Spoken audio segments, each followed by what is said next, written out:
Welcome back to another episode of Triple KO. 80-ish something now. Kind of forget. It all bleeds together with so much fighting game news and stuff. Speaking of fighting games, Justin Wong, notable by his absence. He is currently world warring himself, I think, in Singapore and heading a 20-hour journey, apparently, to get from back Venus. home. So we got GuileWinQuote here once again to join us for this episode. I think since, fighting game news a little bit on the slower side, we're going to brush through that stuff, I think, and then talk about a subject I think me and Max have talked about a couple times, and Mr. Winquote will also be very good for this. Talking about God artists. All the various masters at Capcom and SNK and etc. But before we get to the news, though, just Guile, just quick recap. Where do you stand on the artistry of fighting games as a whole? One of the most important aspects of the entire genre, I find myself thinking about the art more than the games sometimes. Ooh. For depending on the series, depending on the game. I own pieces of fighting game artwork. That's how important it is to me. So yeah, just a huge part of the genre, and I'm very happy to nerd out and gush. Probably gush more than nerd out, honestly, for this episode. Well, I was going to ask you, Guile, when you think of like fighting game god artists on the Capcom side or otherwise, what name like immediately comes to head?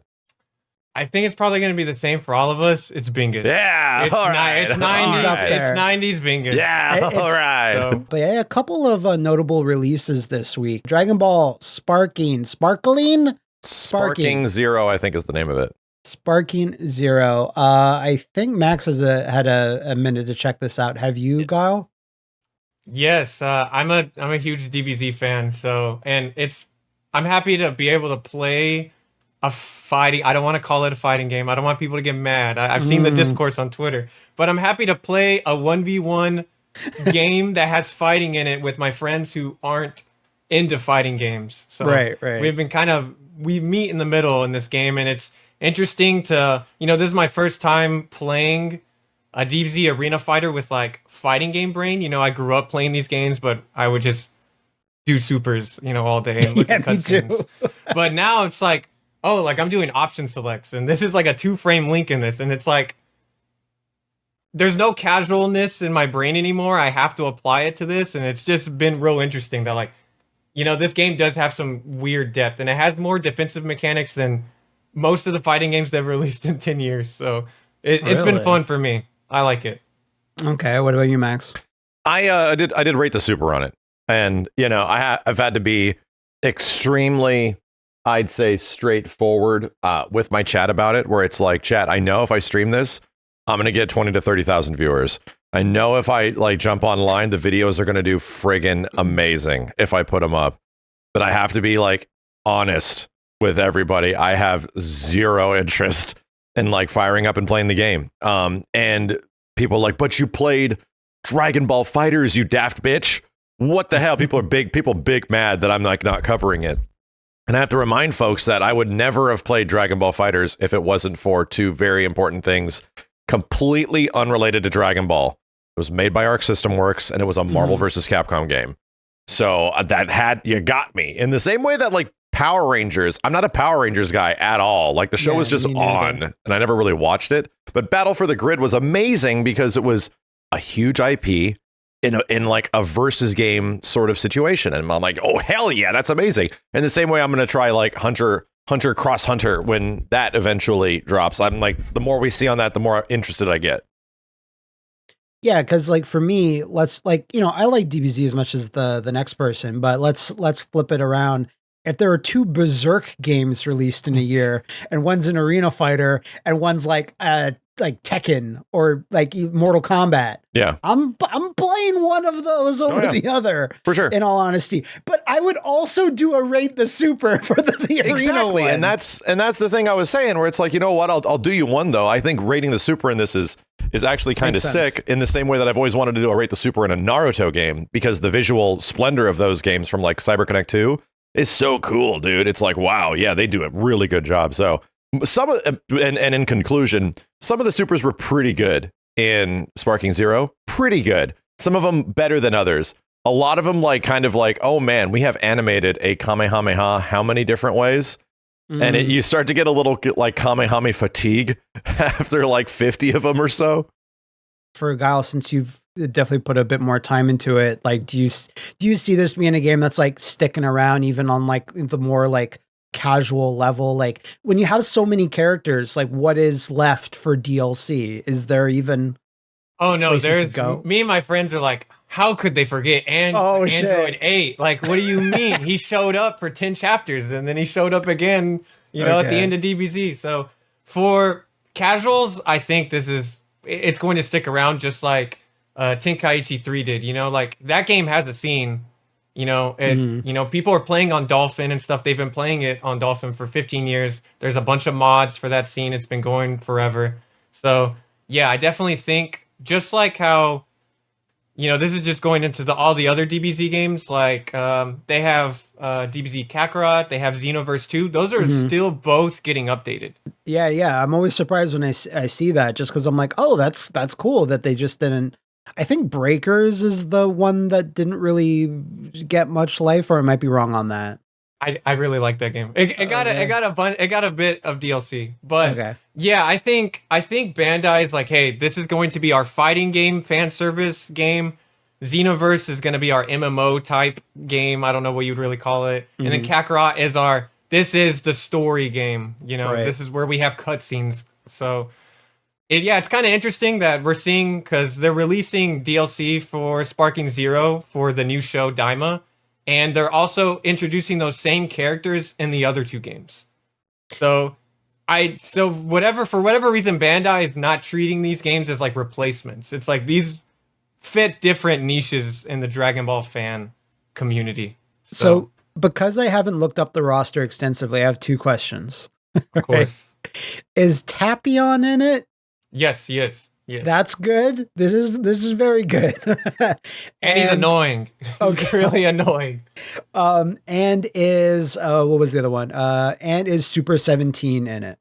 No, but it has been data mined. Okay. So, and I think the voice actor for the American dub of Super 17 like quoted a tweet of it being data mined with like a surprised emoji or something. So okay. It's inevitable, I feel like. All right, that's good to hear though. That'll get me on board to at least try it out at some point. So yeah, maybe we could talk about this a bit more down the line, especially if Justin has a chance to go hands on with it. It's doing very well, by the way. It's something like 3 million copies. And here's the thing: it's gonna sell. The things that made Dragon Ball FighterZ appealing to people like myself and why it wouldn't be appealing to, or like us, and not appealing to a certain other audience is because Dragon Ball FighterZ was a very fighting gamey kind of game, and this game is not that. This game is like. How many Guile? How many attack buttons are in this game? There is, I guess, technically 2. There's an attack and a ki blast. Okay, so but like physical, like there's no punch or kick. There's like punch, kick, ki. It's just attack, ki. Yeah. Wow. Okay, so there you go. Like that's all you really need to like. People were big mad when Power Stone took away a kick button, for Christ's sake. Like that's kind of the casualization of the game, where it's like, oh, the whole point, and we saw this at the beginning of the game's marketing when they're like, oh, like 150 characters. And I'm like, oh, so that's what kind of game it is. I get it. It's like an extreme Dragon Ball fandom game where everybody's ever wanted like these kind of characters in it and sort of a good looking fashion. You haven't gotten that since the old Budokai Tenkaichi games and shit. So that's where it's going. It's going for that audience, and it hit it. And that's the problem with like true, like, it's hard to say true fighting games, but fighting games that really embellish on each one of their characters and their mechanical depth and all that kind of stuff, because they take time, like a ton of time to make a Smash character, to make a Dragon Ball FighterZ character, all that kind of stuff with like a full move list, all their normals, a ton of specials, a ton of supers. Like in this, no, you don't have to worry about that as much. Like you can just add a DLC pack of 30 more fucking characters or some shit, because the amount of time it takes per character is much less. And it also makes sense when we're going down the other, like when Guile listed all the other games that are currently still having DLC. It's like Dragon Ball is like one of the very few franchises where you can have fighting games or combat games and have two different, like the audience is there to support that 100%. You couldn't like, I don't think you can make a Street Fighter game that's like a third person action game where you're doing story. I would personally love that. Like, I would that be a big success? Probably not. Whereas it fits like, Dragon Ball so well. It fits Dragon Ball perfectly. So yeah. Yeah, good to hear that it's doing that well, because it's like, you know, at the end of the day, arena fighters still can be like great fun. So any more of those released, like for franchises where it fits, is always a good thing. Speaking of arena fighters, did anybody check out that like fighting game origin video that Core A Gaming put up, where he like categorized the style of fighting games all over the place? This is only speaking of arena fighters, and I got big butt hurt when I was getting into arena fighters, and we had games like Gundam Mobile versus Boost and like the Tenkaichi games and stuff like that, and there was no virtual on, which was the first one, which was like, we have to go back to 95 for that shit, 96, but it's like the first one and no virtual on. I'm like, oh, God damn it. VO appreciation. You know, when trying to tackle something that is like so, like there's broad. I mean, the whole point of the video, there's no definition for anything. Exactly. You know, you're gonna find things and be like, no, I'm actually the expert. Exactly, because that's Core A, that's who the just put issue out a with 2-hour video. There's so much. There's no way anybody's gonna have that level of expertise across the board for every single one of those genres, because it's impossible that you're into that many different fighting games. Yeah. Speaking of a bunch more fighting games, 2 indie fighting games got released like this in the last couple days. The first being Terrordrome, Reign of the Legends. This has been in early access for a couple years. Me and Justin played it last year when I think they were still missing a character or two. So that is officially now released, version 1.0 on Steam. And listen, is this as madcap and as crazy and as lawsuit flirting as the first Terrordrome, Rise of the Boogeymen? No. Original characters. Yeah, exactly. All original characters or royalty-free, you know, public domain style characters, you know, just a vampire, Dracula, a Frankenstein. That being said, I think Capcom can just never release a Darkstalkers again, because we have a new Darkstalkers right here. Or at least close to it in spirit. I really enjoyed this one. A lot of work, a lot of passion put into this. And it has like, listen, Rise of the Boogeymen, as fun as it is, it's still a bit janky, and that charming bit of jank is still in this one, but there's still so much more mechanical depth. There's wall splats, you can do insane air juggles, there's fatalities, EXs, each character has like a gimmick, like a KI style gimmick that they can all pull off. And for being a very small team, it really grew to look quite good, I think, in general, with the 3D engine that they have. And each character has like endings, and each ending is done really well, like illustrated. So I'm just saying, as a personal recommendation, especially for October, a great spooky game. Yeah. To you know, it's nice that these guys can actually get paid for the work they've put in over the years. So. Yeah, shout out to Acid Brad. Was one of like the lead devs on this game. I think the main dev, and was one of the couple dudes, I think, that made the original Terrordrome, which was a good looking game. Like, it was made in the style of like a classic Killer Instinct Mortal Kombat in a way, but it was like legit not bad, with a lot of crazy mechanical depth and really fun. This one offers something a little bit different, and it's been a long time since I've played it, but you know, if you're looking for a spooky Frankenstein guy versus Sasquatch-ish looking thing, not Bigfoot, you know, sort of like thing.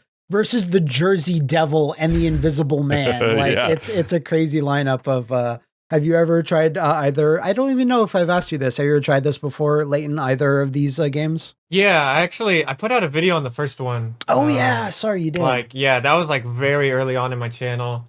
And then I have played the second one. I haven't played the full release, but I just think it's cool that, like, you know, because usually when an indie or doujin fighting game comes out, they're like in an anime style or whatever. This is very American. Yeah. This isn't NRS like. No, you know, it's more like so? Capcom-ish.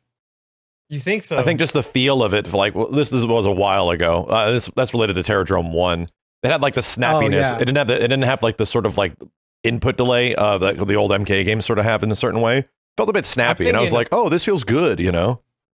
I'm thinking of more like, if I remember correctly, it's like more like strings or dialogue combos and stuff rather than, you know, just normal into fireball sort of thing. Yeah, and that's very MK-ish. Yeah.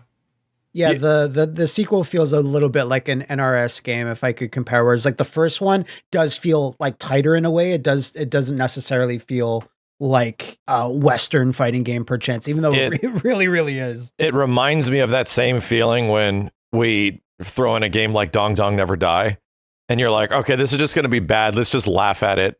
Oh no, it's hella fun. Oh no, it's actually super fun. It's like it's as fun as a KOF. Oh god. Yeah. It does kind of have that, because when Justin and I were playing it like a year ago, after a little while, he's like, this game is low key fire. I was like, yeah, right. Like you can get some fun stuff going, and the way fatalities work is actually really interesting. It's like you just do an EX special at the end of a character's life bar, and it just triggers the fatality. And the animations are really elaborate. It's again like NRS level of like you go to another dimension, or the camera angle gets all crazy. Like some significant amount of work was put into those animations.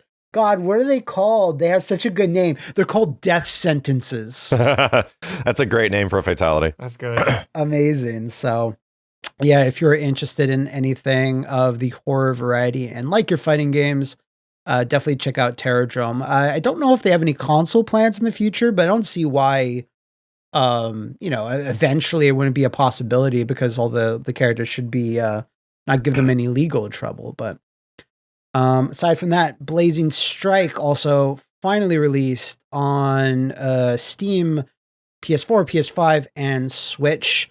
And I invited a friend over, my friend Rocky, who I usually just play fighting games with if I want like a local friend who's a little too far. And we had a great time just actually playing it. Unfortunately, the game does have some rough edges in terms of its presentation for like menus and just some quality of life, like features just not being Fighting there. games are hard, dude. You create all these systems and shit, and you're like, that's all I got. Oh no. Yeah. When you're one guy, making a fighting game is hard. Like there's the one main designer, Rare Breed, and then I think there's a sound guy, and that's kind of it. And then Absalom, who does the incredible character artwork that you see for the purchase. And I think that's about it. Apologize if there is someone else I'm missing, but Rare Breed makes games primarily the main dev behind it. And when you're actually playing Blazing Strike, like it's a good time. Like I saw a clip recently where a character has like just a photon cannon. They're just shooting it. And the other character on the opposite end is able to moment 37 through the entire hit string and then just dash in and just win the round. It was pretty sick. And it's been a long time since I've seen like a 2D like sprite based fighting game have like new moments like that, because we're so used to ingrained to it looking a certain way.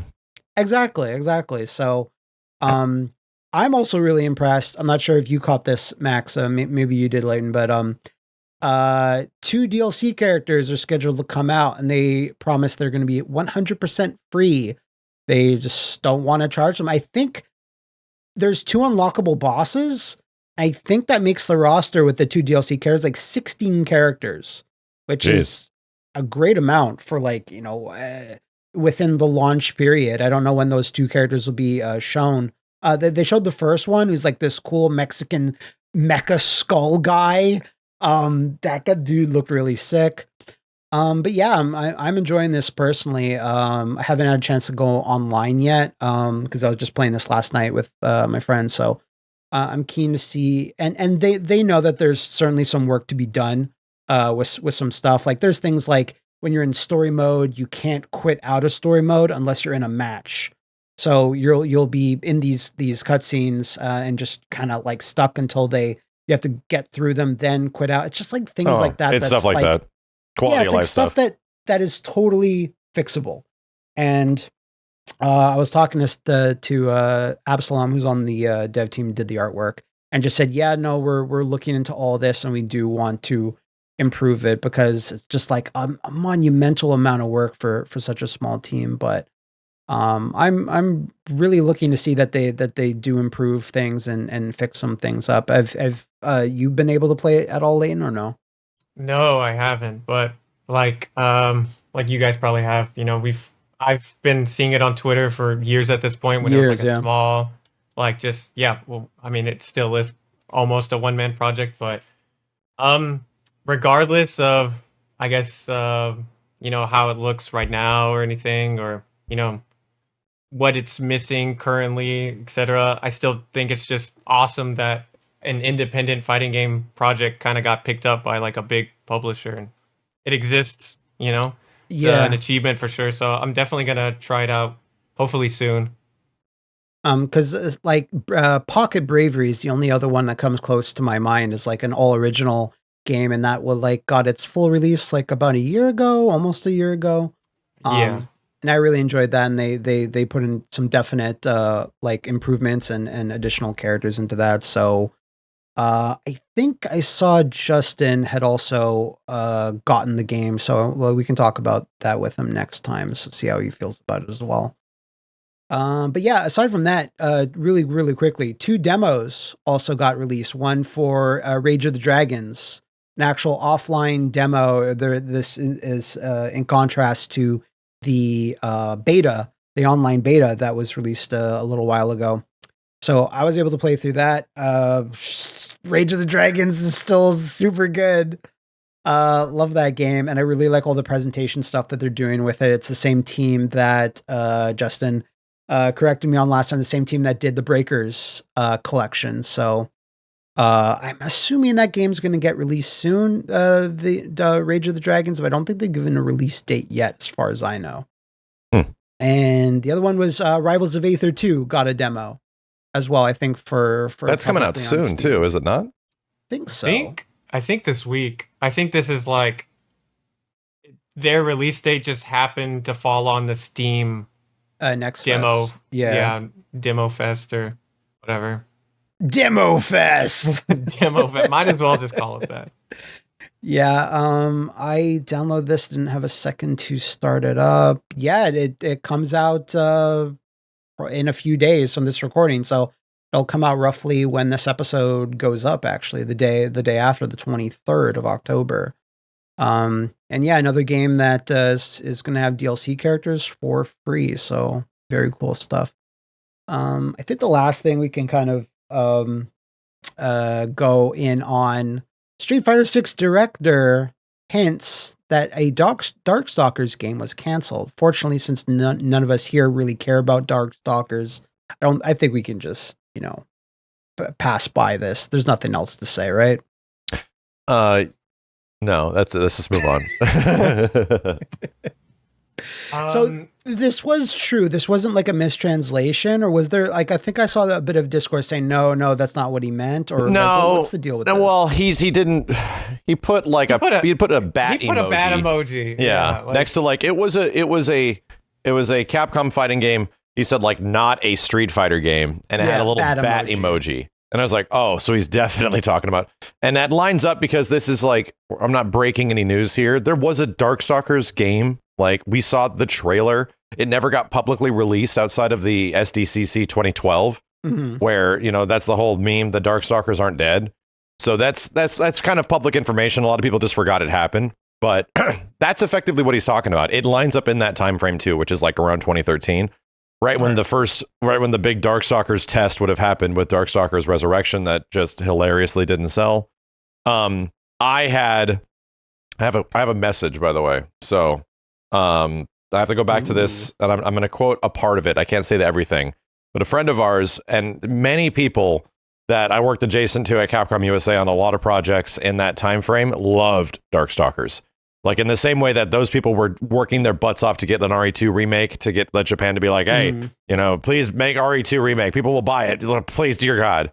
A Darkstalkers game was another one that they were all feverishly attempting to make a reality. So, long story short, yeah, they knew that everybody wanted Darkstalkers, and unfortunately, Darkstalkers has this history of just not selling very well. And a lot of people over the years were like, that's not true. How dare you? Darkstalkers is so popular Have you seen the size of Morrigan's sails? And everybody there was a cartoon. There was a cartoon. And yeah, I would agree with you. The first Darkstalkers did hit a note that was pretty unique. But the other ones, unfortunately, no, dude. People don't even know what the heck a vampire savior is unless you're really into fighting games.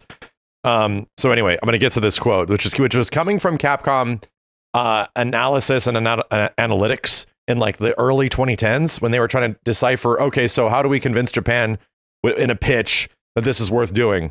So they've got to a point where when investigating the sales and the history of sales for the franchise, even before Darkstalkers Resurrection, the sales history of Darkstalkers reads like A Tale of Two Cities, except that it was all the worst of times. that was the quote from an old Capcom friend. This is from like 10, 13 years ago. It's not good, man. Those characters kind of exist in their own individual universe per character, and the franchise that they come from has just never had a chance to establish itself outside of the first game. But yeah, here's the thing though. Nowadays, people sell games where you date and have sex with cryptids. Darkstalkers would do so well in today's environment. Oh, yeah. Dude, if you turn Darkstalkers into a fighting dating sim, if you like try to Project Justice that shit, yeah, that could work. But I think that might be too highbrow for Capcom internal.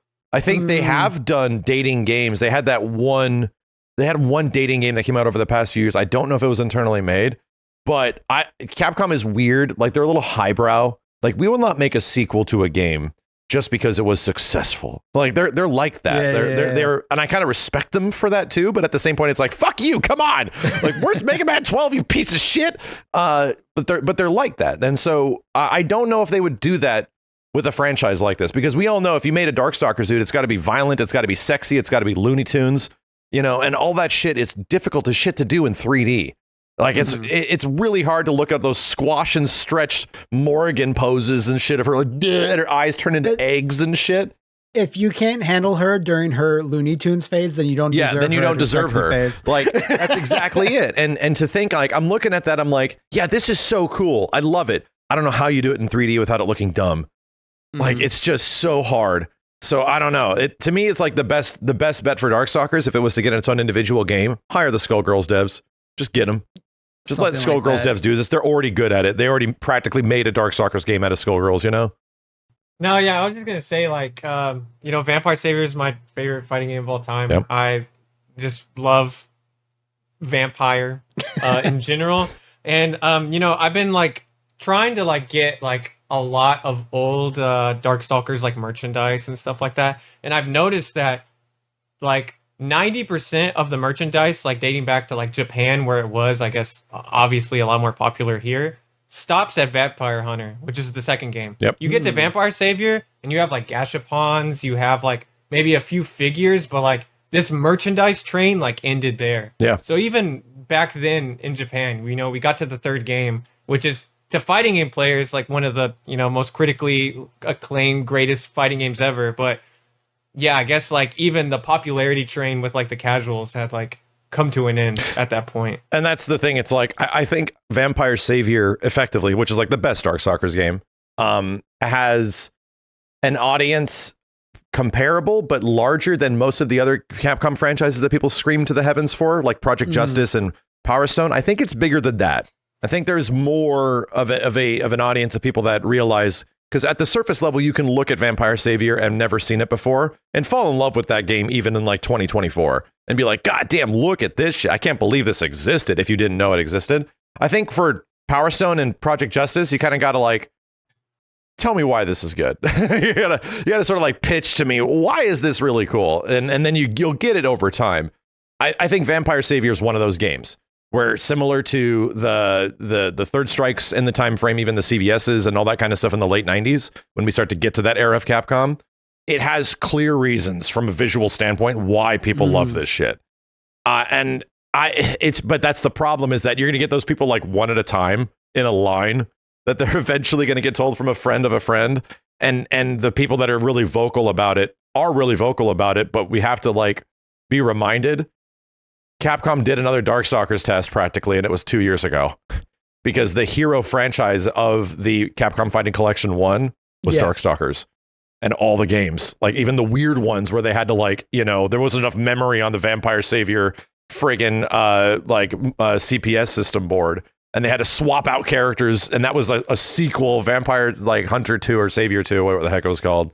So both. It was both. It was both. There you go. It makes it more confusing. So confusing. And that's the thing. Is like they've actually tried. There has been a lot of attempts. Even modern Capcom has tried at Darkstalkers. And when I told people that, they're like, no, it didn't. I would have bought it. And I'm like, dude, look at this. I literally fired it up on Steam. I'm like, they were right here. I told you to buy it 2 to 3 years ago. You didn't do it. It happened again. I told you to buy it and you didn't do it. You stupid bastards. It was right here. I feel like aside from the PSP collection in the 2000s, Darkstalkers was specifically carried by cosplayers and the Iron Mouse CG shrines. Like Iron Mouse CG shrine. Wow. God damn. Because that's where I got my Darkstalkers content. Because I didn't have a PSP for years and years. But I mean, listen, the emoji looks exactly like the bat pattern that Morgan has on her tights too. So you have to assume that was a conscious decision. With all of this said, it's like there's no way that Capcom will release a Darkstalkers, like a new one, within like even a stone's throw between where a potential SNK collab game will come out. Like it is maybe after that, but what makes the most sense? Just throwing it out here. If another multimedia, multi-billion-dollar company was like, hey, we got a fighting game franchise that we're looking to expand in some way. And hey, you know what? You also have a fighting game franchise. We should combine our fighting game franchise with your fighting game franchise because they already share a lot of similarities and just Darkstalkers cross Killer Instinct. Yeah, I knew it. Yeah, I was waiting for the KI. Sorry, there's the KI nod for the stream. Sorry for the podcast. Yeah, I mean, that would be fucking amazing. It allows one side to expand. It allows the other side to expand. It's like, but again, Microsoft's not going to do any of that shit because we just bought Call of Duty and shut up. Yeah. Very cool idea. Not going to happen. Not going to happen. I heard someone say, if you want to just inject a bunch of characters that already have a little bit of name value, it's like combine Red Earth with Darkstalkers. Throw a couple of Red Earth. Tessa is a magician, a wizard. That's kind of a horror trope. And like Leo, there's monsters in there. And they're like, you can kind of do a fun game like that. Again, not a AAA Street Fighter 6 game, but maybe something a bit below that in terms of budget. Here's the thing. The only way I could see that happening is if they made a Darkstalkers game by itself and then Red Earth characters showed up in there. That's what I kind of meant. Like that appeals to nobody. Like that's like appeals to me, damn it. That's such a small group of people like that even still know what Red Earth is. You're right. But at least now we're living in the post Fighting Collection 1 world, so at least more people got to experience Red Earth than any other. Leighton, do you feel Darkstalkers has any chance of coming back in the future given the state of Capcom today or no? I know you think about this like literally when you go to bed every night, but this is gonna be a hot take. People might want to close their ears. But I'm in the camp that like I love Vampire Savior so much that I'm like I'm okay. Like I don't know if a game that you can't make a game like that, and that's not just like a boomer like, oh, my old game is better. It's just so many ideas in Vampire Savior on like a competitive like level. Like sound horrible on paper. Mashing for push block and shit? Like what is this, dude? If you tell anyone, they're like, that sounds so stupid. But like it somehow creates a very cool, interesting dynamic, execution heavy, very just a super cool meta. Some that like no other game can touch. In a way. Yeah, because it was all experimental. Like Shinko's Tenreiha input is like, what is it? It's like light punch, fierce punch, medium kick, up. And it's like no one would have. That was just that was a team at Capcom just being like, all right, whatever, we're just gonna do this. It sounds interesting. But through that, it's like, oh, you have a character with so many creative OSs and so many creative ways to apply pressure with this instant overhead. You can't make a game like that anymore. And that's it just go ahead. I'll let you finish your thought. No, I was just gonna say you can't make a game like that anymore. So I feel like and obviously the Vampire Savior community doesn't speak for all of the Darkstalkers community or anything. I don't think a new game will make me particularly happy. I'll be happy that Darkstalkers exists, so I'm not going to say there should never be a Darkstalkers game. But what I love about Vampire Savior at the end of the day, of course the characters and everything are cool, but it's like the gameplay. And I'm not sure if a modern game can be designed that way, because it just... I don't think it would be digestible, and it just kind of wouldn't make sense in a way, you know? So what you just explained about, I think it's the best example of it. The sort of experimentality of Darkstalkers in the last game, where they were kind of like, fuck it, let's just try shit. I think that game is probably one of the best examples of when devs just let shit rock in fighting games. When they were just like, this seems fun. It doesn't seem like it's going to be super broken. We have approximately maybe 20 people that are even playtesting the game in small fashion. Let's just let it rip. And that is kind of the way fighting games were designed back in the day. They were not designed to be inherently competitive. The what's his name? Third Strike designer, Marvel designer, designed all the old Capcom fighting games. He might have been the guy. Neo G. Thank you. Yeah. Neo G went on interview back in the early 2000s, and he was asked questions about, have you ever thought about where this would lead to competitive viability for the choices you made in this game? He's like, never. Like, they're like, we never made those. We just made things that seemed fun. So if anything, modern fighting games are very designed, right?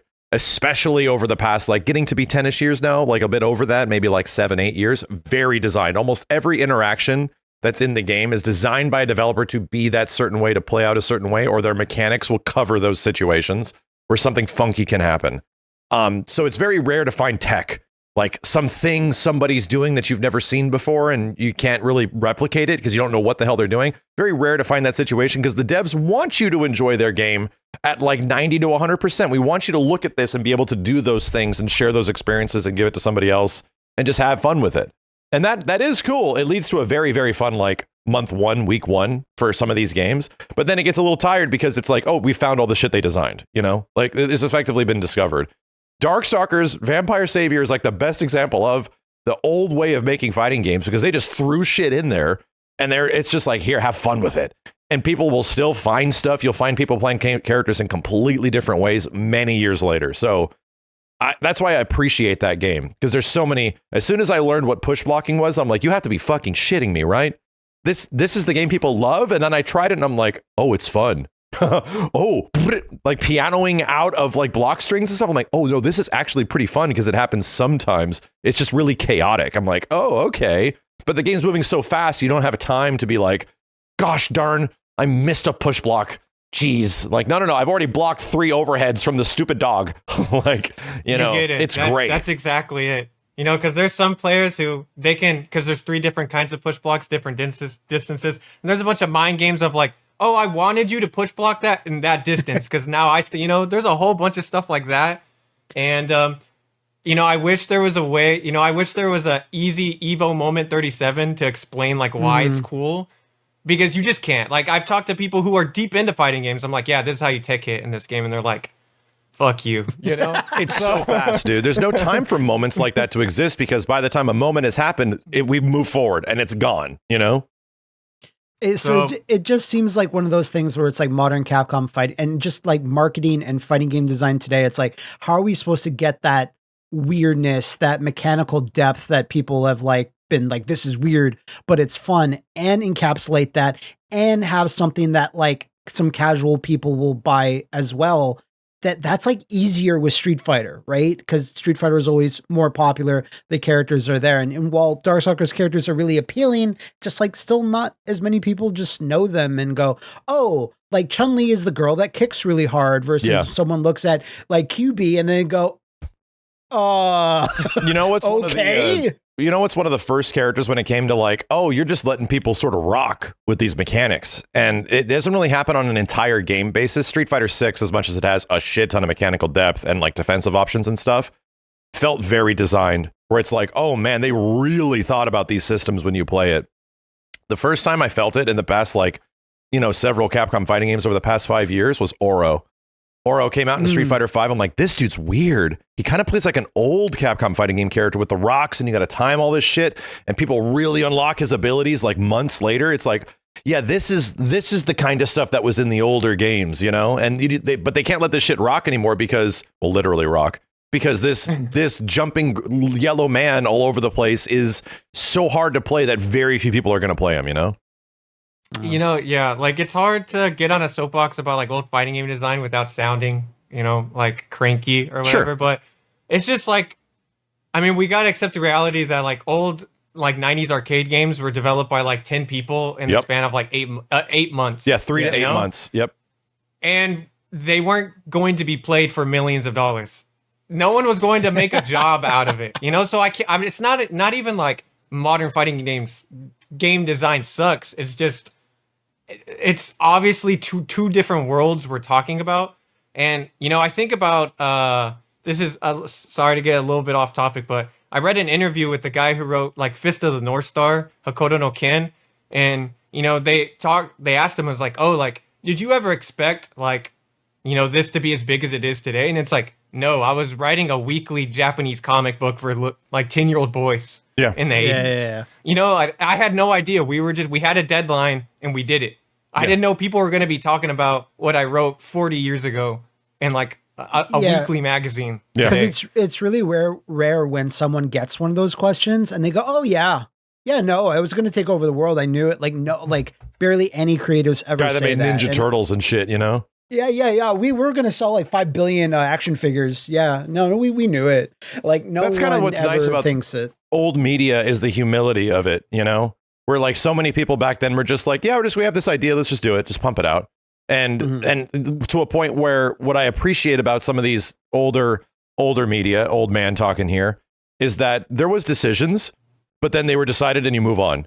And now it's like there's meetings and consultants and focus groups and like all of this stuff to make sure that your decisions are good. But back then they just like went with their gut and go. Because we don't have any fucking time, dude. Like, you just have to put this game out in 6 to 8 months. It's just got to go. So kind of like their gut reaction to it, instead of dwelling on choices and decisions for a long time, you don't have the time to do that.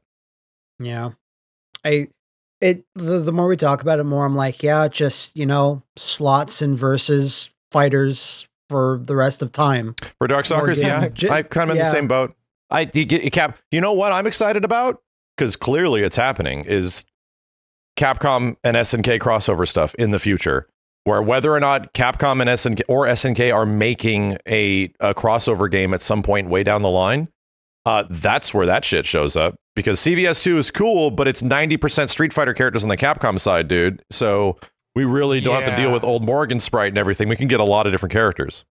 I would love to see, I mean, it sounds crazy, but yeah, I would love to see like a John Talbane versus like Marco from Metal Slug or something, rather than just KOF versus Street Fighter. Yeah, right. You can have Leon Kennedy versus, Marco Rodriguez or something like that. You can get reasons for that shit to happen.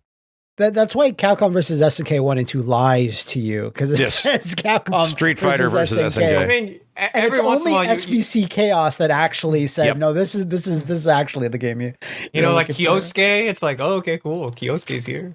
Eagle. I mean, at that point, like, I guess we just kind of like know of Eagle as Eagle, but I feel like in the 90s I wasn't around for that. But it's like, who the hell is this dude from Street Fighter 1? What a crazy pick, He was a new sprite too.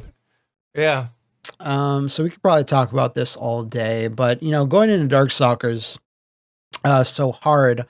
Darkstalkers definitely for me is like around number 2 of games where I was opening up game magazines like Game Fan or like EGM, and they would just have those spreads where it would just show Darkstalkers artwork, like just like the really sketchy drawings of Dimitri like holding his cape above his head. Or that kind of odd one of Morgan, like kind of sitting down, and she has like kind of her wings sort of splayed out around her. And when I was like looking at those articles, not really caring about like any of the words that are written, because it's just basically a preview, right? And it's for an arcade that I'll probably never get to play in my life at that time because I wasn't allowed to go to the arcades. I didn't have a PlayStation at that time and stuff. So I was absorbing that through the artwork and just going, oh, these characters are so awesome. But honestly, for me, that started, like I said, Darkstalkers was number 2. Number 1, I forgive me for being presumptuous, but number 1, I assume for all of us, is Street Fighter. Correct me if I'm wrong on that later. But I mentioned this before. In Street Fighter 2, I didn't even get to play the arcade or even the Super Nintendo version that much. I had the IBM PC version. That's the version I bought. Holy shit. That had the big box. I would go to a friend's house, play Street Fighter 2 there. If I ever saw it in like a movie theater, I'd play it there. But my only home version for a long time until Street Fighter Alpha 2, until Super Street Fighter 2 on the SNES, I had the PC version. And the PC version always had a gigantic instruction booklet, traditionally a bit bigger than console booklets. And that's where I saw the American renderings, the paintings, by Mick McGinty. So all of those is just that picture of Ryu just standing there kind of like, this picture of Ken looking really, really depressed. He's just kind of standing there. And of course, all the box arts for the home console ports. I love that stuff so much. I was like, the characters look so cool. And it wasn't until years and years later where I would see the Japanese drawings of the characters just going, oh, they look even cooler. Yeah. I didn't think it was possible. But I remember falling in love with fighting games. Like the second element to falling in love with them is seeing all these really cool characters because they were so in your face. And these drawings were used a lot in the marketing promotional materials. Is that the same for you guys, Street Fighter 2, or was there like another one that you remember first making that impression on you? You go ahead. Yeah, I'm a bit younger than you guys, so no. The first Street Fighter always quick to remind us. The first Street Fighter that I did play was Champion Edition on the Genesis. Okay, that's respectable. That's fine. That's fine. So I would see the box art of like Guile versus Bison. Bison, yeah, it's a sick one. And I was too young to I guess really think about it. This is just Street Fighter. This is the box art. I wasn't thinking about the art. But the first time I think I had really I guess went to school, and I think I was in the first grade. I remember seeing the box art or the promotional art for Alpha 3 of Cody busting the wall. Yeah. Yes. And I remember going to school and telling a friend I have I played a Street Fighter on the Dreamcast and it has a dude who's in jail and he broke out and he's the coolest guy ever, So that was and so then that introduced me to obviously the rest of the Japanese art. And it wasn't until I was older, because when I guess I would appreciate the American box art for what it was, because at least for my age group, I would say that's when anime started becoming really popular. So in my head, I would grow up thinking this is not the real art, this sucks, sort of thing. They replaced the greatest artist of all time with this American trash or whatever. But yeah, it wasn't until I was much older this has its place, this was part of the culture. And so at the time I didn't appreciate it, but now I do. But yeah, Street Fighter Alpha 3 was in the probably the first time.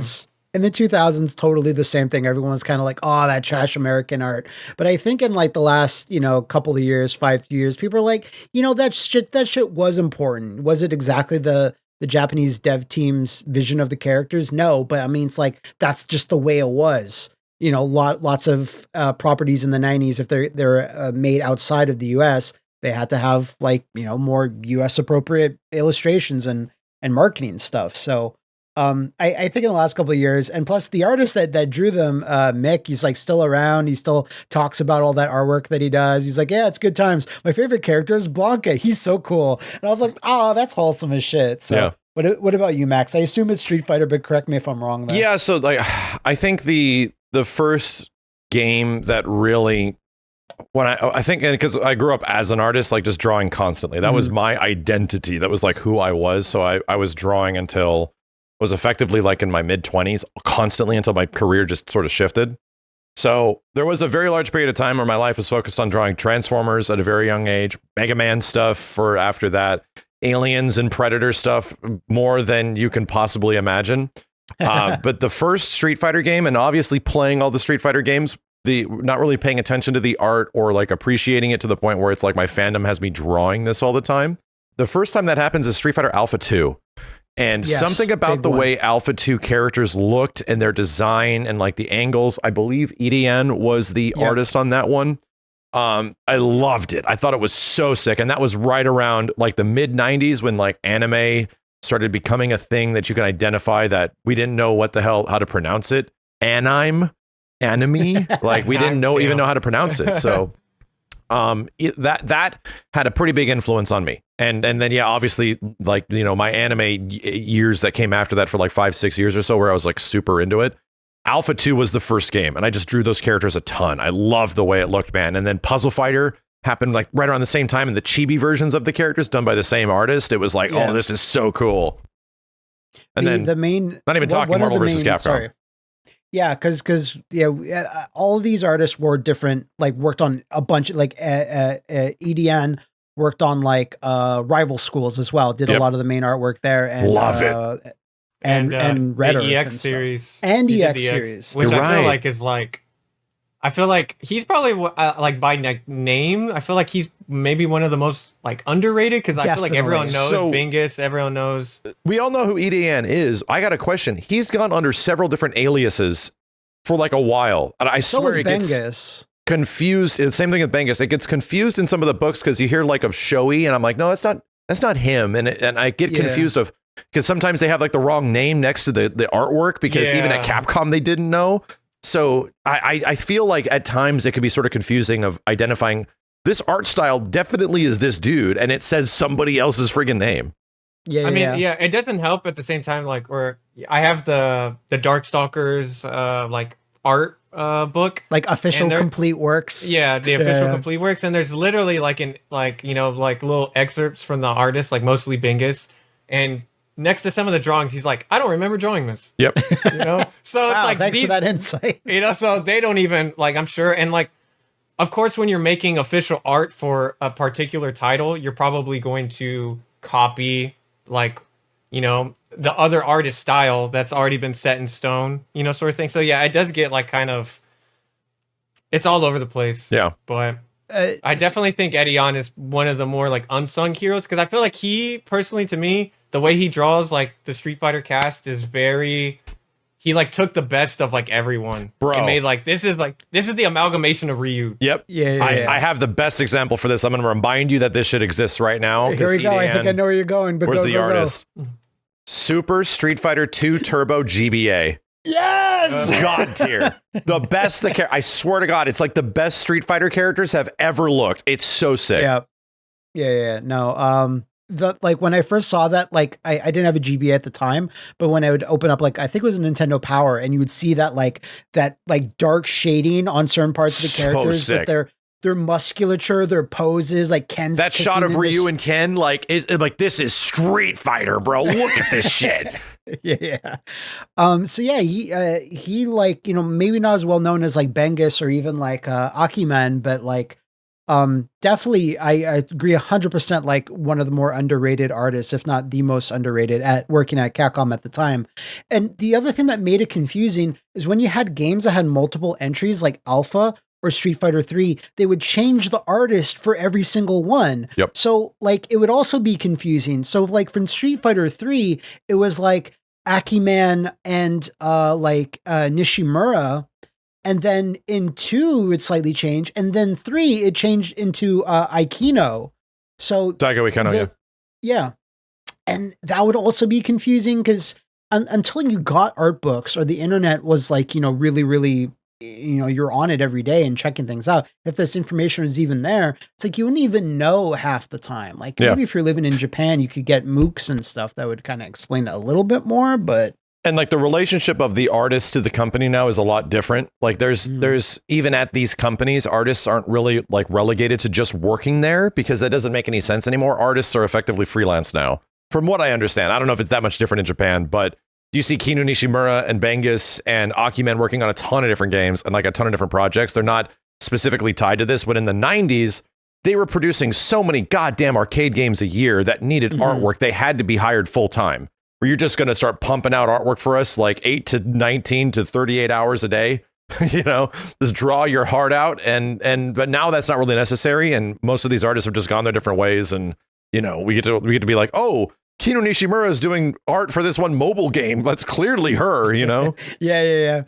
You guys mentioned Bengus earlier, so we might as well get into it. I know Bengus has had other handles online, but let's just call them Bengus for the time being. Sure. To you, are they your favorite or the most notable? Like, how are we actually feeling that? Yeah, so that's a good question. Why Bengus? I think we'll ask you, Leighton. Why Bengus? So I think Bengus just like encapsulates that like late 90s, you know, fighting game golden era for Capcom for me.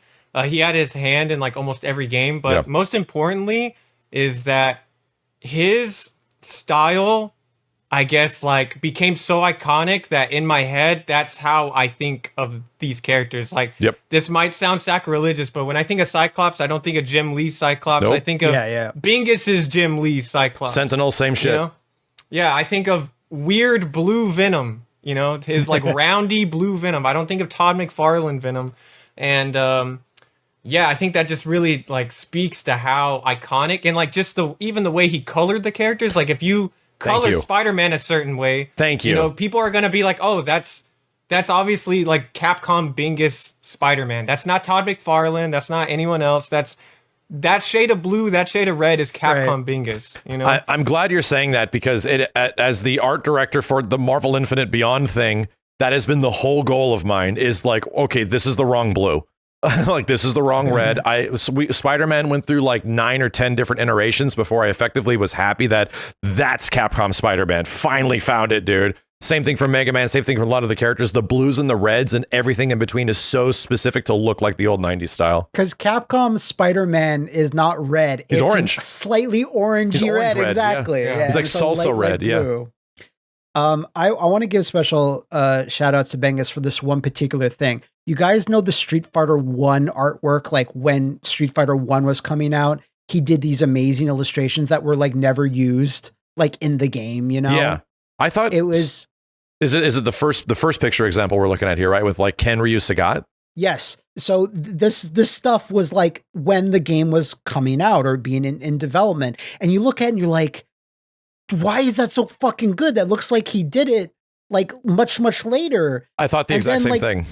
Right? When I got the Udon Street Fighter Eternal Challenge art book and I saw this artwork, I'm like, oh, it's nice that he re-rendered the characters again. And it's like, no, he did that in like 1987 or 86, around then. And then when you go back to Street Fighter Alpha and you see he did the characters exactly like that for Alpha to match those art styles, I was just like, this dude, this fucking dude, he's so cool. So cool. Like that, and that's the thing about this artwork where I was like, I thought this was artwork produced in like 87, 88, and I'm like, damn, dude, they really were in touch with how this shit looks. And it was like, no, he effectively went back like in when Alpha 1 was coming out and redesigned the Street Fighter 1 characters to be like adjacent. This is what they would have looked like if they were like a bit younger from the Street Fighter 1 era. And I was like, oh, I thought he was always on board and he always got it. And it's like, oh shit, okay. That makes more sense why this looks so good compared to the shitty ass Street Fighter 1 art. So then in Alpha 2, like Edion handled that. But then when you go to Alpha 3, I think it's Bengus again. It's back to Bengus. Now it's like, it's completely different. It's like super solid, bright colors for all the characters. And I was just like, that's, again, a little bit confusing, but at the same time, it's like, yeah, you can't just keep re-rendering the characters, especially in the same sub-series over and over again. So it's like, Alpha was also a really big, like, that's when, Max, you were saying you were drawing stuff. I was drawing stuff too in elementary school where I had like a binder and I had like my pieces of 8.5 by 11 paper. And I was just drawing fighting game characters. Here's my section for KI. Here's my section for Ultimate Mortal Kombat 3. Here's my Alpha one. And I would show it around like anyone that would be willing to look at it. Like, look, I drew all these characters and everyone's like, cool. And then one day some guy's like, can you draw me Rogue? And I'm like, yeah, I could draw Rogue. And he's like, can you draw her naked for me? I'm like, no, I might get in trouble. And I ran off. He's like, I'll pay you. And I was like, no. There was a cliff and you just jumped off the cliff. That was a dark path I could have gone to being like a hentai artist. The dark path. To go back to like I guess like the last versions of Street Fighter 3 and Alpha having like different artists, I feel like those are also like kind of maybe I'm looking too into it, but you know, those Alpha 2 to Alpha 3 and Second Impact and Third Strike have totally different like design philosophies. Yeah, they do. Like not just like outside of the game, but like system mechanic wise and everything. Obviously, I feel like that's also kind of like this is its new thing, you know. And that's intentional. Yeah, because both of those games were released, you know, because Alpha 1 to Alpha 2, that was maybe like a year. New Generation to Second Impact was like 5 or like 7 months or something. Yeah, it's just a couple. But like Second Impact to Third Strike, Alpha 2 to Alpha 3, that was like a few years in between. So yeah, I feel like, you know, switching artists was probably a way to be like, hey, this is fresh, this is new. Yeah. Yeah, because if you're like the same art style for all three, it's like, well, is it too different? Like even the on the select screen, it was like the artist's art. It wasn't just like the sprite or whatever, right? So it would like show them popping up, and every time you saw refresh art, it made you go, oh. I think it always harkens back to, it's like when people really knew shit was getting crazy, was in like Super and Super Turbo. It's like, look at these fucking new portraits, they look so cool, compared to like the kind of more cartoony ones that you saw for a while in the early Street Fighter 2 days. I mean, World Warrior Ryu looks like a boy. Yeah, he looks like someone I would hang out with. But you know, like new challenger Super Turbo Ryu is like, this is a man. This man has gained mass. I still think that in terms of like artwork in Street Fighter, just sort of blowing me away, and like the visuals and how it looks is Super Street Fighter 2. And it's the shot of Ryu completely backlit, you know, in darkness, but with like the blue and the purple lighting, him just bouncing up and down, like ready to throw the Hadouken. That's arguably, like, in terms of simple but effective, one of my favorite intros in a fighting game ever is like the first one. Super Turbo obviously like hovers around Cammy and everybody else, but dude, full rendered giant body, full screen half body Ryu about to throw a fireball, and it's like all the detail you could ever imagine. That still leaves an impression on me today. No, it totally does. That's why you or I or other content creators have like made intros to look like that. Like, you know, little inserts like over the years. It's the ultimate. It's the most iconic intro of all time, in my opinion. For fighting games. Yeah. Toshinden 2, I think, is up there, but sure, like Street Fighter 2 as well. I think when it comes to, for me, like Bengus, my brain immediately goes to Marvel vs. Capcom 1. It's a big one. MVC 1 is so special, and it sort of makes me feel like a sigh of relief that it's like, maybe I'm just a weirdo and I'm just attached to this old shit in a certain way. But when the collection came out and a lot of people started hovering, and MVC 2 is the hero game, everyone's going to be playing that. But it kind of like, there was this little bit of, in all the reviews and people that aren't great at fighting games, MVC 1 got this comeuppance that I really appreciated, where it's like, yeah, Marvel 2 is really good, but have you played and seen MVC 1? It's so much different. It looks so much better.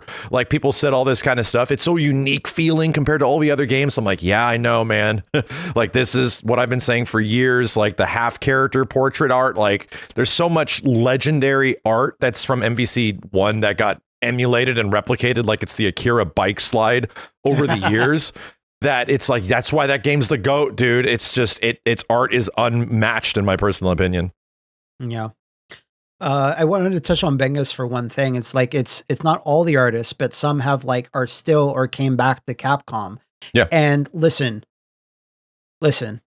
I know he had to draw so much stuff for Street Fighter 5. Oh yeah. But when I look at Bengus Street Fighter 5 stuff, it's just, it's disheartening. It's different. It's different. It's certainly like more stylized to the point, but it's just like, and I know like artists can change throughout the years, you know, for the same good or worse, but and it's not like insulting or anything. It's just like, this is not just what I think of when I think of Bengus artwork, but at the same time, it's like, he probably had 3 months to draw all these fucking endings. I mean, even with like for his modern stuff, I like the key art for like the belt action, the beat 'em up collection. Oh yeah, that was great. And the Capcom Fighting Collection 1 2 with more, or yeah, 1 or 2, the one with Morrigan. Yeah, that's and, 1. Yeah, I really like that one. Like, I think it looks good. I don't think it's quite, obviously 90s Bingus, but yeah, it's been 20 something years. It's been obviously a lot older, so I'm not gonna count it against him. But Street Fighter 5 was definitely. He's a funny artist because in all of the games, especially in like the Versus series, for example, as that goes on for like a long time, you realize in the 90s how much his style was influenced and changed. Mm-hmm. And that was like a big thing. Like, I think me and Matt will resonate with this a bit. When Spawn blew up and Todd was on top of the world, but also drawing all of the books until like the mid-teens of Spawn, he was clearly like, all right, so I can't do this all the time. And he brought on a new guy during the Redeemer arc that was Greg Capullo, yeah. And it did not look like Todd's work. But 3 or 4 issues later, that shit looked like Todd's work. His art style had completely changed to look like something else. So that is the nature of artists, is that they will conform and adjust and effectively do something that they feel fits the medium better. But over time, like, I would imagine as you get older and as somebody that is an artist, you sort of rely on your comforts and you sort of sit in the laurels that and stay with those things. And there's not really much of a reason to change anymore because people like the stuff that you do, And slightly like not a problem, but the reason why Bengus's like ending art kind of also sticks out is because it's like, it looks nothing like Street Fighter 5. No. Street Fighter 5, they're all doughy and they have like painterly textures on them. They're all like action figures, even more so than Street Fighter 4.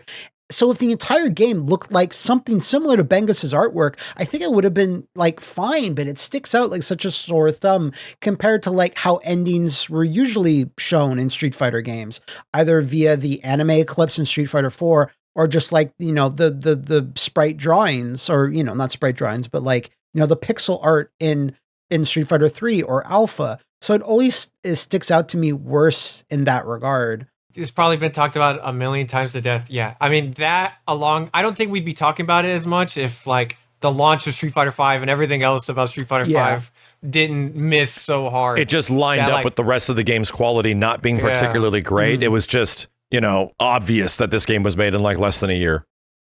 With that said, I still prefer that. I had a rough time adjusting to all the promotional artwork and some of the illustrations you would see in the early days of Street Fighter 4. Because when I read/heard that Aikino from Third Strike is the art director of that, I was like, holy shit, awesome. And then those first couple of drawings came out. That really weird one of Ryu and Ken kind of back to back. Ryu's got this one massive stink eye. That's the Kino Nishimura art, yeah. Yeah, was that Nishimura? That was Nishimura. Ken has this like long flowing lock. I had that artwork, yeah. Okay. That's right, that's my generation. I can't hate on that it. art personally. I even now I feel like a lot of people like go back to Street Fighter 4 in general and its art style. And yeah, it is ugly, He-Man, whatever, but I don't know. It's nostalgia. It's weird. And like you see, there's a lot of bad box arts in the Street Fighter 4 era. Yeah, that's true. Oh, absolutely. And there was an interesting take because Ikeno was the main artist on the game, is the character select screen art. So they incorporate an interesting thing that a lot of fighting games from this point forward would do, including games like Killer Instinct. For the portrait/bust art, of the characters, they effectively take a 3D model and draw over it.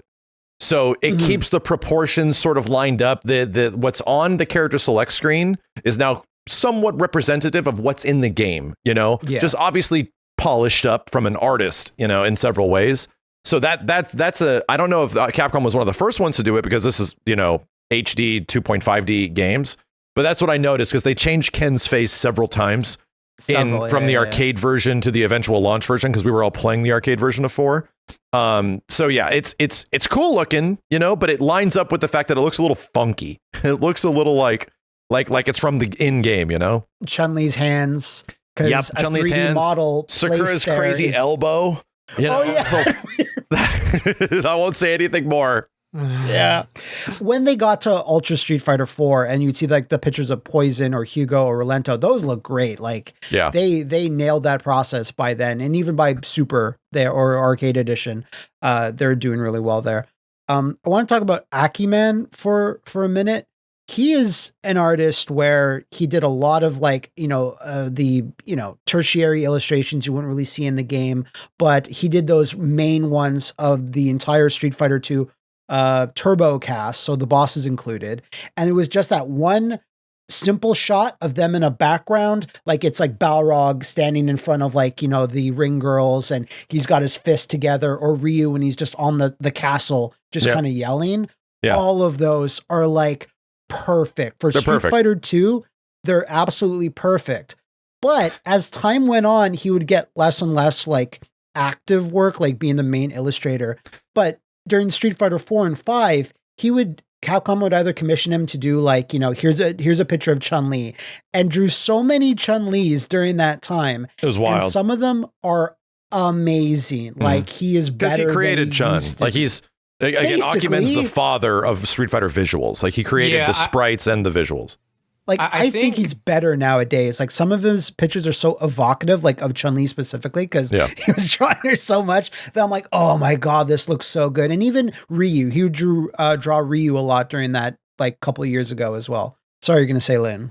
Oh yeah, I feel like at least maybe you guys will think differently. That like he obviously like he created the image of Street Fighter basically. Yes, like these characters are from him.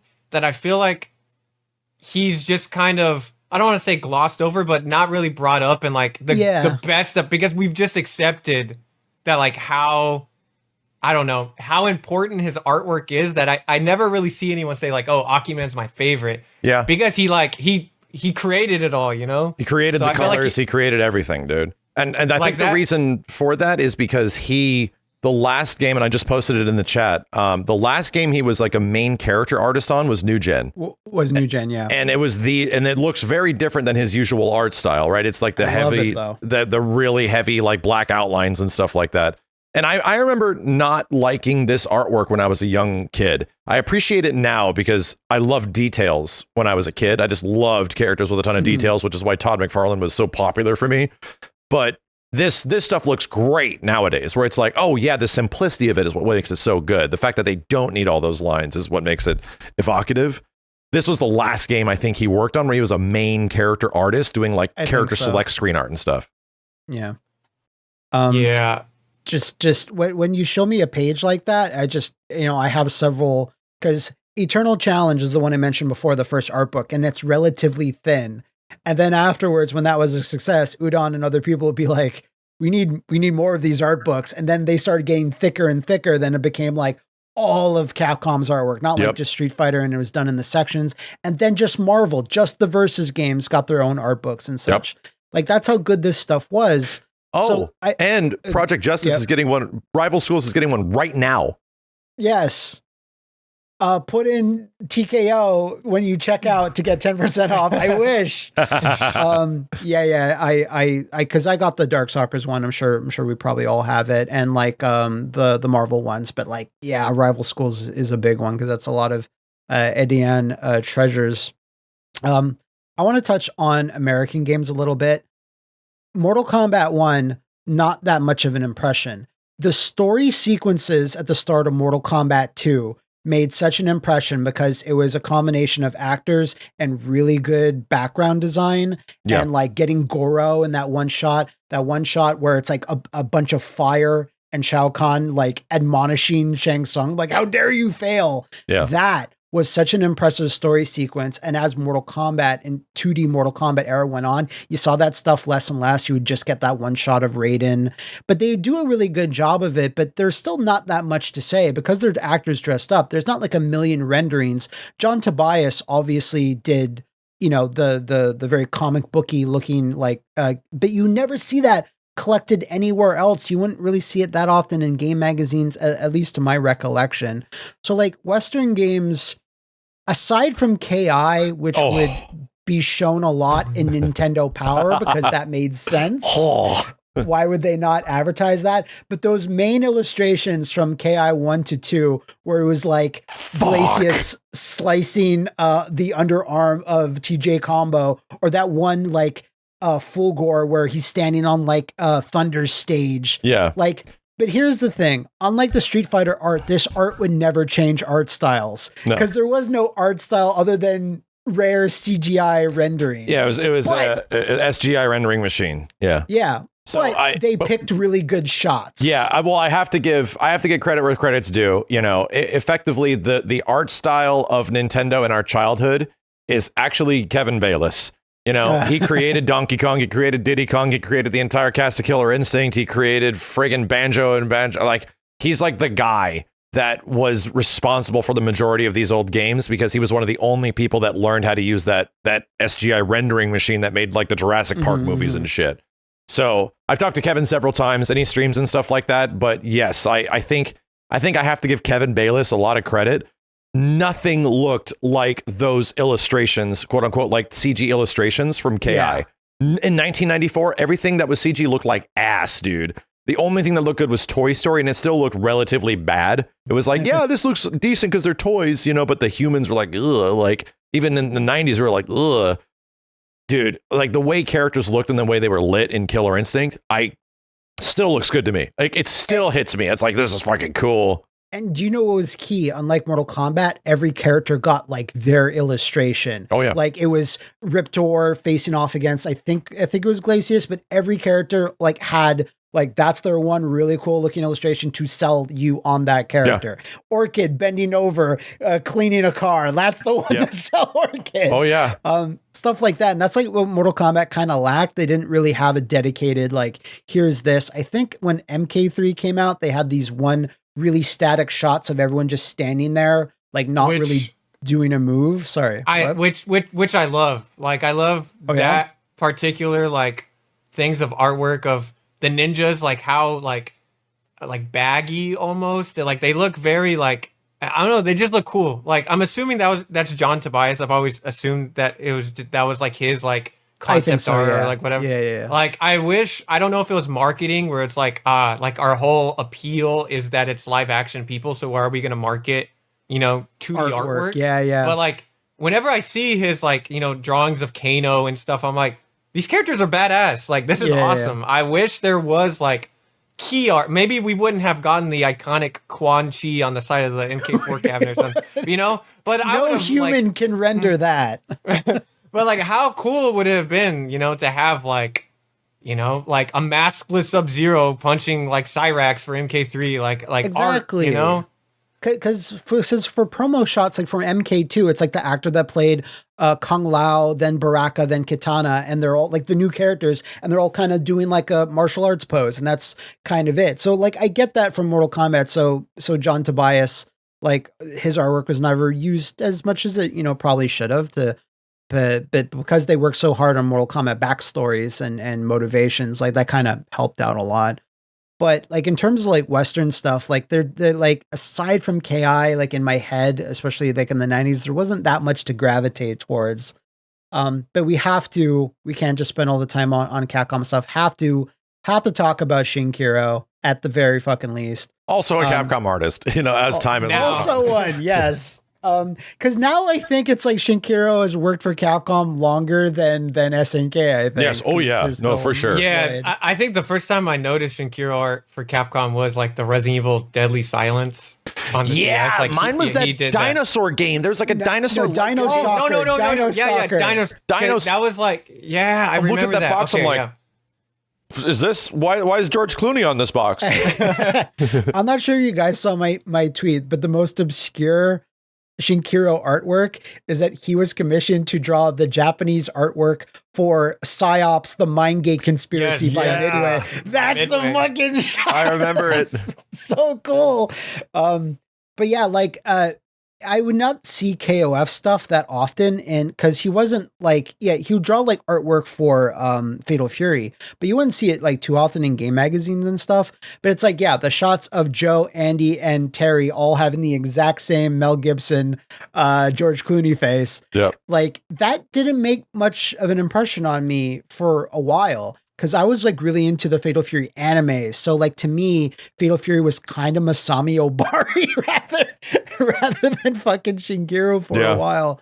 But it was only when Shinkiro moved to Capcom, or at least started doing the like little promotional shots of like various games and stuff like Dino Stalker. I was like, oh yes, the SNK artist. Yeah. And as time goes on, I think Shinkiro is kind of like aged like a fine wine, where it's like Tatsunoko and Capcom Fighting Evolution, Marvel 3. And Marvel 3. All of that artwork, it's like almost better than the games themselves, especially Tatsunoko. I'm the same way, where it's like, I feel like as a young kid, when I was looking at KOF art and SNK art around the time frame Fatal Fury, and not really into it as much, I was pretty critical on it. I didn't like the way those characters looked, and pretty like unnecessarily harsh because of a child brain. But as time goes on, I think I've gone on to like really appreciate it. In the same way we talk about some of the Okumen's work, it's the same thing, where it's like I look back and realize like how kind of expertly crafted like this shit really is. It just did not look like everything else at the time. The one that really did it for me, when I realized that like, oh no, this guy really gets it. Like the game that did that was Tatsunoko versus Capcom. That artwork, when Shinkiro came in and finally did a fighting game for Capcom, it was like, oh, he did Capcom Fighting Evolution, which I didn't love. I didn't love that style, but to me, TVC, it looks really good. And I think his style, like, I mean, I had the same thing. I guess this is a very American experience. Oh, yeah. We didn't appreciate Shinkiro when we were younger, you know? Yeah. It wasn't until we got older, but I mean, especially his style is very, I guess, like, to me, it's like old, like classic. Yeah. You know? So, you know, to compare, or to, you know, have his style mixed in with a 70s anime company with 70s properties, just like makes sense, you know? I know this might be weird. Shinkiro drawing Ryu and Ken feels a bit off to me still. Shinkiro drawing Chun-Li looks like he's always been drawing her. It's like one of the best. Chun-Li. Yeah. And still seeing his artwork pop up in Street Fighter 6 for Terry's stuff is just like, you know, like a lot of the artwork it has different artists doing the cutscene stuff. Like Bengus is still there amongst other people, but like Shinkiro specifically showing up in that game is just so crazy and weird. Even though it's like, yeah, he's been working for Capcom for years. He's done lots of games. Can I share you guys my favorite Shinkiro piece ever? And I want to gauge your reaction based on me pasting it in the chat right now. All right, ready? Yeah. Well, what do you think it is? I mean, I would think it's like, you know, KOF 98, but that's like too obvious. All right, it's too obvious. Like, I want to say it's like that. I think it's for like Capcom versus SNK 2. You're close. No. I mean, you might have forgotten this image exists. Get ready. Oh, it's big. It's very high res. Oh, of course. Hell yeah, dude. Look at this poster. Look at this. Marvel It's so good. Capcom 3. Yeah. I love it, man. Shinkiro is now like, while growing up, you know, the influence of Capcom artists was pretty big on me. But as an adult with refined taste, I love this shit. It's so good. Yeah. Like, perspective wise, does it make any sort of sense at all? No, but that's not the point. It's not the point. It's cool. They're in a tunnel of bodies. Yeah. And it's a cool, I mean, at least to me, it's like a callback almost to the NBC1 artwork. Yeah, so for sure. Sorry, go ahead. Yeah, I was just gonna say, you know, like SNK artwork in general, like I'm a Capcom fanboy. My name is GuileWinQuote, of course. So like, you know, it didn't take until like I was older for me to like look at, you know, a lot of the SNK artwork and really like, you know, come to the realization that, oh wow, like they did something that Capcom didn't a lot of the time. They gave these characters like personalities and a way to like live through the artwork. Yeah. Right. Which I think is like SNK's like strongest, you know. You like Kyo and friends like having fun at the beach. Just the fact that, like, you know, I just mentioned the KOF 98 artwork is like all of them standing outside of a building, or like, you know, because a lot of the Street Fighter key art for their games is just, you know, the characters. Mm-hmm. They're not really maybe existing in an actual situation. They just like, you know. Yeah. But like, you have the KOF like dinner party art and stuff like that. Like to me, I think like that is SNK's artist strong suit is. Yeah, they made these characters feel more than just people who meet up and fight. Yeah. They have like a lot of relationships. There's one that got me, and it sort of bled into Capcom's influence right around Capcom versus SNK 1 and 2. There's an illustration that I don't think pops up anywhere in the game, but it's like a city street. It's like an isometric view, but it's Sakura leaning over, like, sort of like on the floor with another character leaning over, leaning in, and they're playing like Neo Geo Pocket Color together. Oh, yeah. And it's connected by a link cable. It's like Sakura and Yuri. I think isn't it Kyo? It's Kyo. It's Kyo. It's Kyo and like Sakura. Yeah. Thank you. And that's great. Nishimura, I feel like is the only like big Capcom artist who like drew their characters in situation. You also have like the one where like all of them are on the subway with like flip phones, and stuff like that. Which I really appreciate. As an aside, I wanted to like say specifically, like I said, Bengus, kind of like top 3. Nishimura is my favorite of all time. Like specifically, Street Fighter 3 art that she did, but even then, like I have it linked in our doc, but it should be on screen. Is like even there's Street Fighter 5 art that they did sometimes. Like I was like, that just still looks like their style. It's slightly different, involved, but that's still them, and you just know whenever you see it. Like I think Max mentioned earlier, when they get commissioned to do other games, like what was that one game? The princess beat 'em up game. Yeah, Princess Code? Code of Princess. Yeah. All those characters, I'm like, yeah, that's Nishimura. I love it. Like, gameplay wise, this could be better, but I love this artwork and stuff. So they're kind of my go-to, but it's like everyone we've essentially talked about is all amazing. I have to show off. Yeah, please. What do you got? What do you got? Besides my calves, is one of my prized possessions. It's a actual Nishimura piece. Oh my God. Good. That's incredible.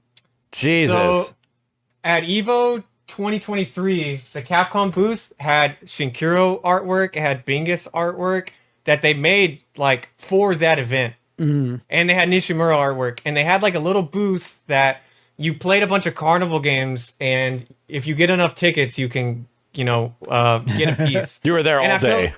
No, so I got there. I was first in line because I thought they were. I don't know why. I was like, they're gonna try to sell this or something, right? Of course they're not. You got to do some things to get it. But like everyone else who was there were just trying to get like because they had like statues and stuff. I don't know if everyone realized like we're like sitting in front of a museum here, So I gamed the system. I was playing little skee ball and stuff like all day. And I realized, like, there's no way I'm going to be able to enjoy EVO and get this without, like, just wasting my entire weekend here. And I actually met a subscriber in line. And we formed a deal. A deal he gave me formed. He gave me his tickets. I compensated him very handsomely. And so thank you. I just shout out Alpaca Bean. I'm going to cherish this for, like, literally forever. Nishimura is my second favorite artist. Okay. I love the way I feel like her Dungeons and Dragons art is my God, bro. Like my favorite. It's probably like my second favorite. Those characters are Capcom. iconic as shit looking. I couldn't believe they're so good. What Max said about Bengus for Marvel, that's what I think of when I think of D&D characters. Yeah, that's where your brain goes.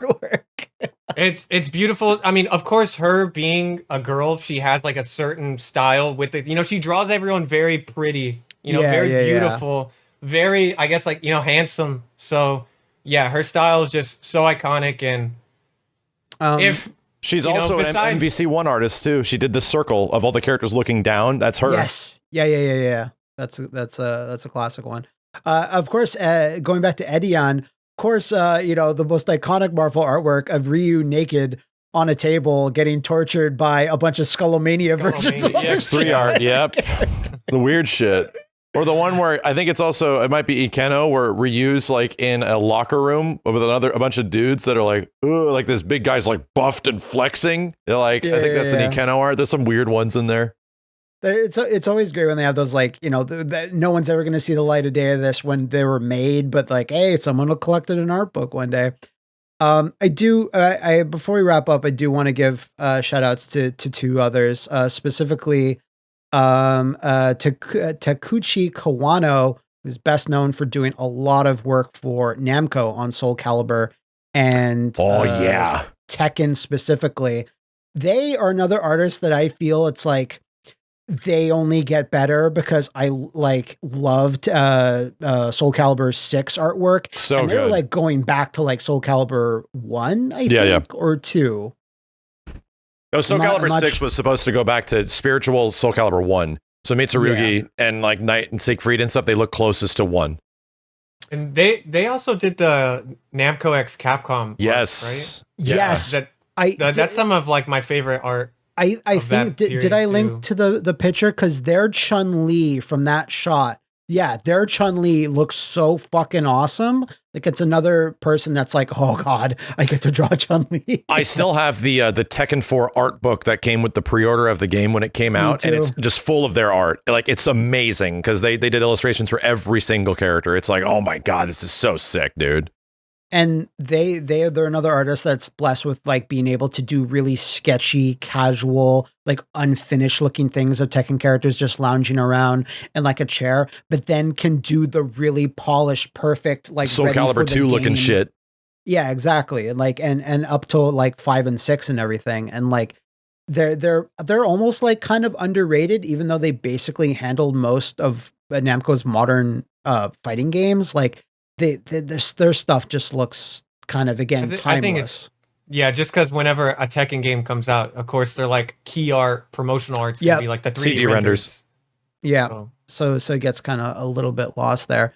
And also this is kind of an aside, but Katsuya Terada, who's done lots of artwork for, tons of things, animes and things, their art is so detailed and you can feel emotion in it. It's like, that doesn't really work with Virtua Fighter, where Virtua Fighter just, classic Virtua Fighter. Shit, I love this shit. Virtua Fighter remix Japan art. Yeah. Exactly. But it's like when you pick a character in Virtua Fighter 1, like arcade, and their polygon model just does its goofy smile. But if you got remix, they would at least change the textures to be a bit more updated. But you'd see their artwork, Terada's artwork for them.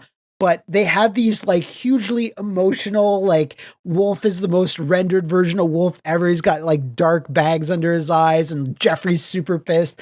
And it's like, this feels like for a game that has tons of story and character development. Yeah. And it just doesn't. That style is so cool. like late 80s, early 90s manga as well. It's so like indicative of what things look like almost like Dragon Ball-ish at many times, Or like Lane mentioned before, like Fist of the North Star, or like even Berserk. Exactly. It feels like that type of thing, which is such a funny but amazing contrast against Virtua Fighter. Yeah. That, as 2 and especially 3 came off, like fuck artwork, just show the renders of the characters. Because 3D was a big thing, so that's all we ever saw.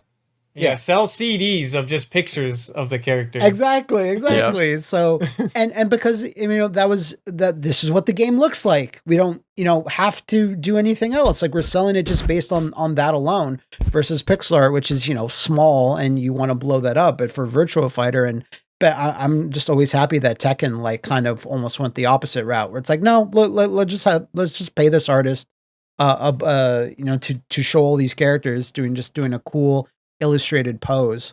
And now the nice part about it is that all these artists, because most of the game's characters now are renders, or just here's the in-game model because they're so expensive.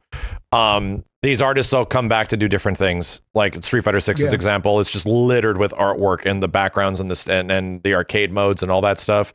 Unlockable pieces of art just throughout the whole game from Shinkiro. Rock Howard's in Street Fighter 6, drawn by Shinkiro. It's like, this is so cool, dude.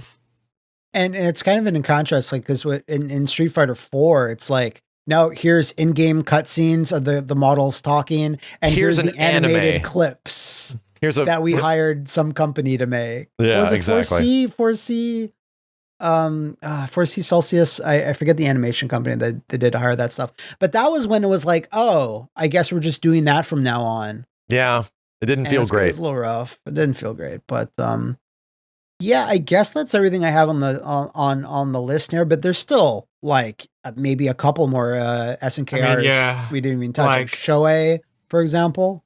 Falcon. Falcon. Oh yeah, the Falcon You era know- of SNK. No. So Falcon for me, like that's someone I really didn't appreciate at all, and I kind of like blamed him. Like you made everyone ugly, like later Everybody on with like a big nose.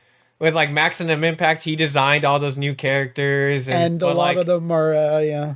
But like then I look back and I kind of like admire him in a way because I mean he got hired on as like a fan. He just drew a bunch of doujin stuff and SNK hired him on. So like his like path of like being a fan, drawing fan art to I control everything. Now I'm gonna make Iori look weird as hell is like something I kind of like respect. And also he did all the artwork for the Card Fighters Clash games, which I think is like he drew all of that. Really?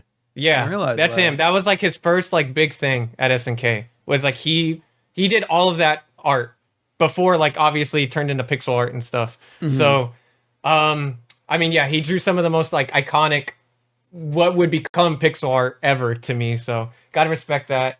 And I also want to throw in Hiroaki, who now he does stuff with Capcom and stuff, but he was like to me what made but I mean Shinkiro was cool, but he made KOF cool. He did like 2002, the iconic like K-Dash poster. He did the Bariki 1 art. So to me, he's like responsible of like making like SNK edgy. Oh in, like, yeah, the late 90s. yeah, I see exactly what you're talking about. Like the K-Dash era, all this stuff. Yeah, dude. So yeah, to me, like when I think of KOF art, I think of his art before Shinkiro, because I think of like when I think of SNK art, I think of Shinkiro, if that makes sense. But when I think of KOF, I think of like K-Dash Hiroaki art. So But yeah, there's like Nona as well. That if SVC Chaos. if you played SVC Chaos recently, or even a game like that, or even Team NT Cross Justice League, you can see their artwork in that as well. So that's super cool. I definitely think this is a topic we can probably revisit down the line because there's even series that Shinkiro didn't even touch at SNK, like World Heroes or something like that. Or like, get down the line into later Mortal Kombats and things. Hell, even a lot of the artwork in KI 2013. I really wish they had continued that fan book that they had for the collector's edition or whatever. They only did that for season 1. Yeah. So there was never any art book released for season 2 or 3. And I'd love to have seen that stuff too, because that's like, its own other beast altogether. But who do we want to say for each of us? Like still Bengus for you both, number one. I think upon revisiting my thoughts in this conversation, I think it's Bengus for me personally, with like a close second place to actually EDN. I think the times EDN has approached Street Fighter characters are usually some of my favorites, but Bengus is Mr. Marvel vs. Capcom. He created one of the best visual styles to the X-Men that you have ever seen. I think Edion just like cemented the canon of what Street Fighter characters look in the modern era. Like forever, like 50 years from now, we're still probably going to be drawing, Ryu and stuff the way Edion did. So, but Bingus, 90s Bingus is of course always going to be my favorite, but then Nishimura, he's too good, right behind. That combo just unbeatable. So for me, Nishimura, Edion, Bengus, then Kevin Bayless for the orchid bending over and cleaning the carpet. Kevin Bayless for the raw Janet Jackson orchid cleaning a Ferrari. Mr. GuileWinQuote, Leighton, where can the people at home find you on the internets? GuileWinQuote on YouTube. I will have a new video soon covering what I think are the Bloody roar. Not yet. I'm covering what I think are the worst Street Fighters. So this is going to be a Bizarro. There's going to be a Guile lose quote video. That's what people on Twitter are calling it. So. Oh, I was about to say we have to manipulate GuileWinQuote to do something with Street Fighter EX so we can get an EX collection. And I'm wondering if this is going to be it.